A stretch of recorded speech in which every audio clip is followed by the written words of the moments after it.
Hi friends, mango season start ஆயிடுச்சு. So எங்கள் அத்தை எங்களுக்காக எங்களோட ஃபேவரட் டிஃபன் ரெடி பண்ணிட்டு இருக்காங்க. அதுதாங்க மேங்கோ ரைஸ். இது நிறைய பேர்த்துக்கு தெரிஞ்சிருக்கும். ஆனால் ஆட் பண்ணுற இன்க்ரீடியன்ஸில் ஏதாவது டிஃப்ரெண்ட் இருக்கலாம். ஸோ எங்கள் வீடியோவை ஸ்கிப் பண்ணாமல் பாருங்கள். ஃபஸ்ட்டு மாங்காய் துருவலை இந்த மாதிரி உப்பு மஞ்சப்பொடி போட்டு எண்ணெயில் நல்லா வணக்கி எடுத்து வச்சுக்கோங்க. அப்போ தான் உங்களுக்கு சாதத்தில் நல்லா மிக்ஸ் ஆகும். அப்புறமா சாதத்தை ஒரு அகலமான பாத்திரத்தில் கொட்டி ஜீரகம், உப்பு, மஞ்சப்பொடி போட்டு நல்லா மிக்ஸ் பண்ணதுக்கப்புறமா நம்ம வணக்கி வச்ச அந்த மாங்காய் துருவலை ஆட் பண்ணிக்கலாம். சாதம் குலையாமல் இருக்கணும்னா ஸ்டார்டிங்லேயே ஒரு 2 ஸ்பூன் எண்ணெய் ஊற்றி நல்லா மிக்ஸ் பண்ணிக்கோங்க. சாப்பாடு தாளிக்கிறதுக்கு ஒரு பேனில் கடலைப்பருப்பு, உளுந்த பருப்பெல்லாம் போட்டு வணக்கினதுக்கப்புறமா இஞ்சி ஆட் பண்ணிக்கோங்க.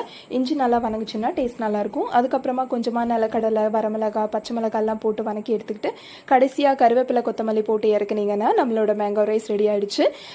நிறைய பேர் மேங்கோவை பீசஸ் பண்ணி மிக்சியில் அடித்து கலக்குவாங்க. அதை விட துருவி மிக்ஸ் பண்ணிங்கன்னா ரொம்ப நல்லாயிருக்கும். கம கமன்னு கலர்ஃபுல் மேங்கோ ரைஸ் ரெடி ஆகிடுச்சு. நீங்களும் ட்ரை பண்ணி பாருங்கள். தேங்க்யூ.